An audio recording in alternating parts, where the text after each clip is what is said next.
नमस्कार साथियों, प्रेम की बात में आप सभी का स्वागत है। उम्मीद करता हूं आप सभी बेहतर हो। आज बात करने वाले हैं बिहार और बिहार की राजनीति।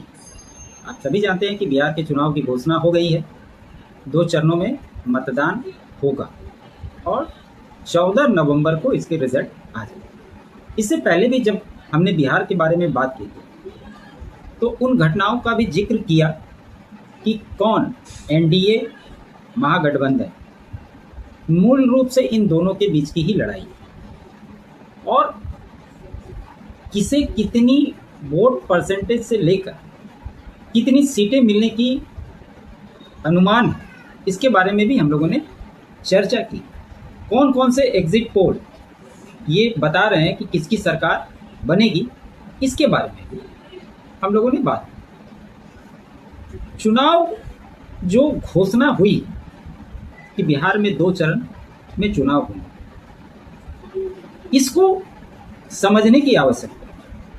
और दोस्तों, एक बात मैं दावे के साथ कह सकता हूं कि बिहार का नतीजा तो तय है, पर सवाल इसमें एक छुपा, वो ये कि चुनाव के बाद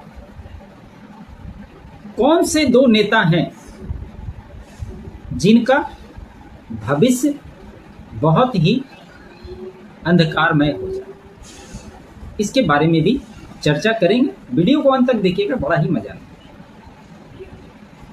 आप सभी जानते हैं और पहले के दशकों को आप याद कीजिए। एक समय था बिहार इस देश के अन्य राज्यों की तरह नक्सल कुछ एरिए थे, नक्सल प्रभावित एरिए थे, जहां सेंसिटिव जोन घोषित करते हुए जब भी बिहार में चुनाव तो वहां पर अलग अलग समय के अनुसार अगर चरणबद्ध तरीके से बात की जाए तो बिहार में कई बार ऐसा हुआ है कि 5 चरण, 6 चरण, 7 चरण में चुनाव कराया गया। उस समय को अगर आप आज के समय से तुलना करेंगे तो इतनी बात तो सच्चाई के तौर पे आप भी मान सकते हैं कि उस समय की जो परिस्थिति थी और आज कहीं ना कहीं बिहार की परिस्थिति बदली है, जिसकी वजह से आज ये माहौल बना बिहार के अंदर। चुनाव आयोग जब बिहार में देखने के लिए आया था 4 और 5 तारीख को, वो तैयारियों का जायजा लेकर ही कहीं ना कहीं सेटिस्फाइड हुआ, तभी जाकर के 2 चरण में घोषणा हुई। यह भी बिहार के लिए एक बहुत बड़ी उपलब्धि के तौर पे आप देख सकते। और एक जो महत्वपूर्ण बात इसमें यह है कि आप देखेंगे कि पहले जब आचार संहिता लगता था तो चुनाव की प्रक्रिया चरणबद्ध तरीके से होने के कारण एक तो चुनाव लंबा खिंचता था, डिस्टरबेंस होता था, कामकाज में बाधित होता था। लेकिन इस बार इस प्रारूप को कितना शॉर्ट टर्म के लिए रखा गया है, इस बात को भी ध्यान देने की आवश्यकता है। क्योंकि अभी की जो वर्तमान सरकार है, इनका कार्यकाल 20 नवंबर को खत्म हो रहा है, 14 को रिजल्ट आ जाएंगे। तो पूरे सिस्टम को सिस्टमैटिक ढंग से ध्यान में रखकर कराया गया। और सोचिए कि यह अपने आप में बिहार के लिए कितनी बड़ी उपलब्धि है कि बिहार आज उस जगह पर दिख रहा है जहां पर 2 चरणों में भी चुनाव कराए जा सकते हैं। ये अपने आप में बहुत ही महत्वपूर्ण। और समय देखिए कितना कम रखा गया, नॉमिनेशन का, रिटर्न फाइल का, नाम वापस लेने की पहले और दूसरे चरण में अगर आप देखेंगे तो मात्र 3 और 4 मतलब 20 तारीख तक आपको पहले और दूसरे चरण तक नॉमिनेशन करने से लेकर नाम वापसी तक का समय दिया गया। साथ ही साथ चुनाव की पूरी प्रणाली को 39 दिनों का रखा गया। मतलब जिस दिन चुनाव आयोग ने घोषणा की 6 तारीख को, अगले 6 को चुनाव है, दूसरे चरण का 11 को है और 14 को रिजल्ट घोषित हो जाएगा। इससे भी जितनी भी पार्टियां हैं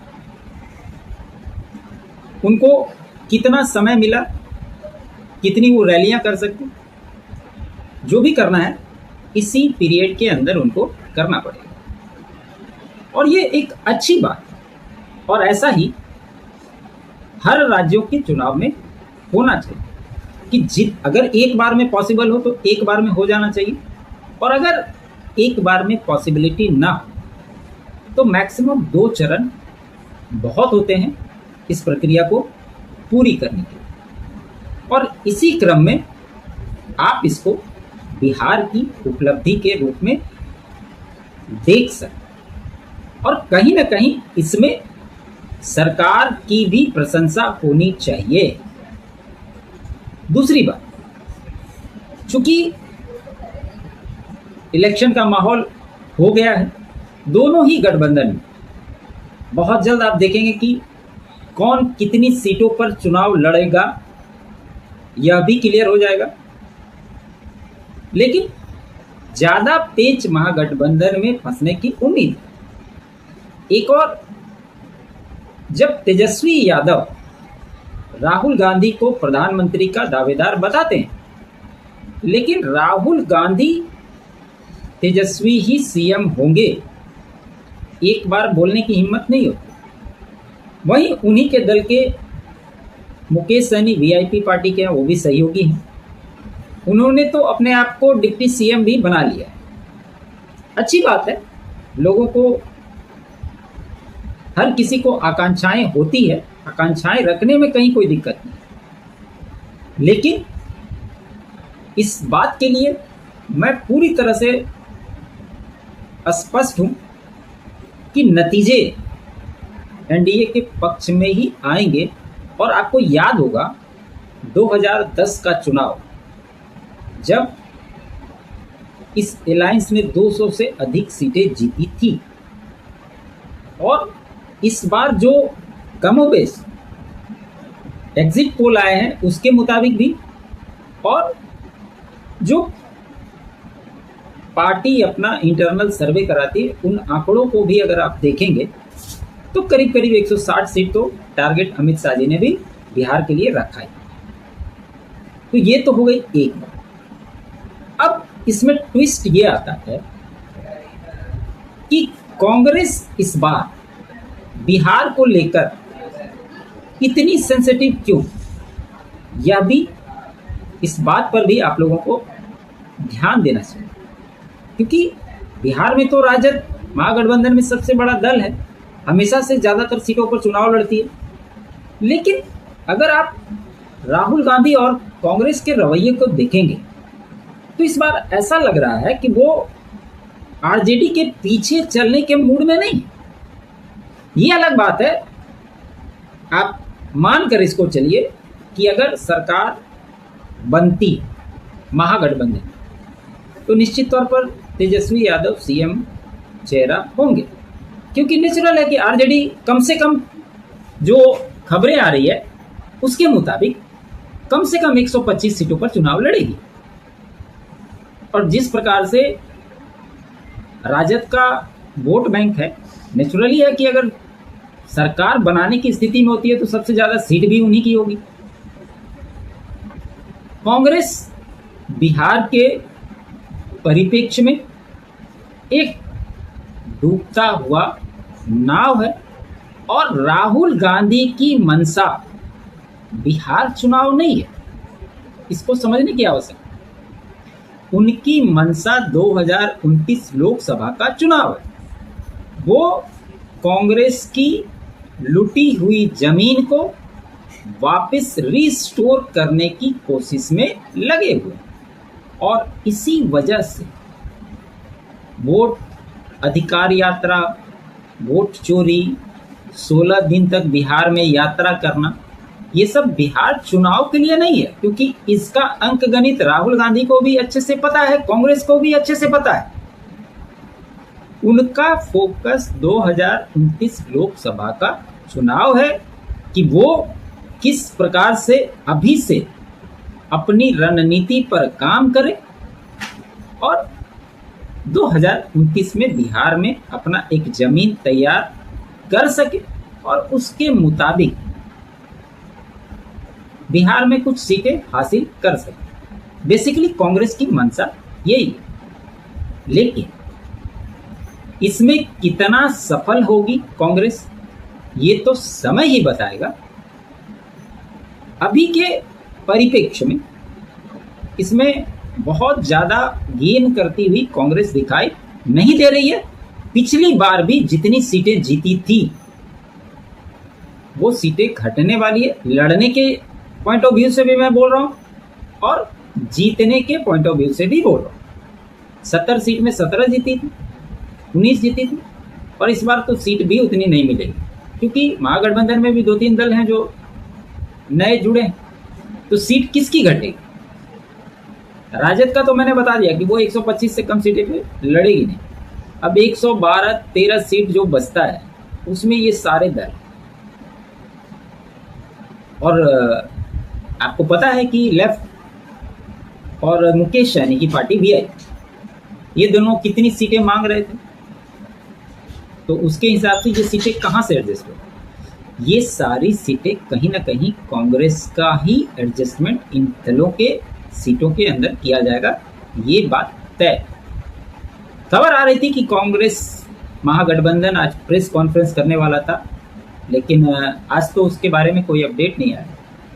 और रही बात एनडीए की, तो एनडीए का सीट समीकरण मैंने पहले भी बताया था, 101, 100, 102, 101 यही रहेगा जेडीयू और बीजेपी का। चिराग पासवान की 22 से 27 सीटों के बीच में होगी और बाकी बचे सीटों में आरएलएम और हम जीतन राम मांझी और उपेंद्र कुशवाहा को लगभग 7-7 सीटें देने की तैयारी की गई, और इसी के इर्द गिर्द ये चुनाव लड़ा जाएगा। और आप देखेंगे कि एनडीए की ओर से कहीं भी किसी भी तरह की किसी चीज की बातें सामने नहीं आई, ये बात भी तय। आज एक पिक्चर हाईलाइट हुई,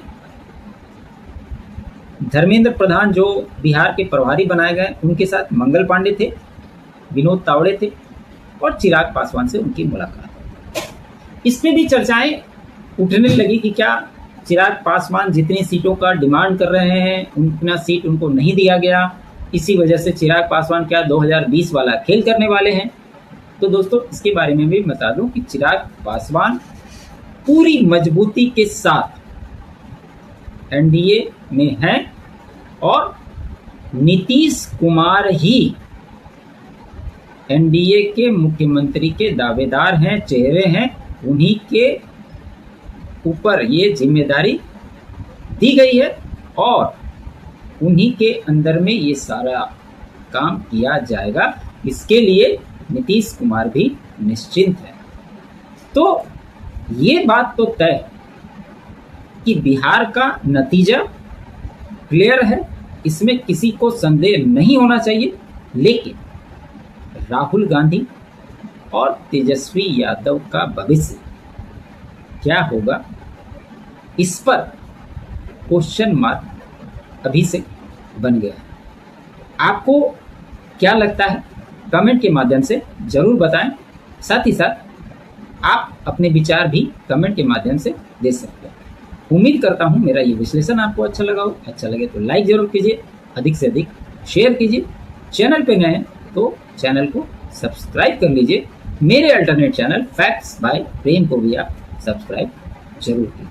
आप सभी का बहुत बहुत धन्यवाद। जय हिंद, जय भारत, जय श्री राम।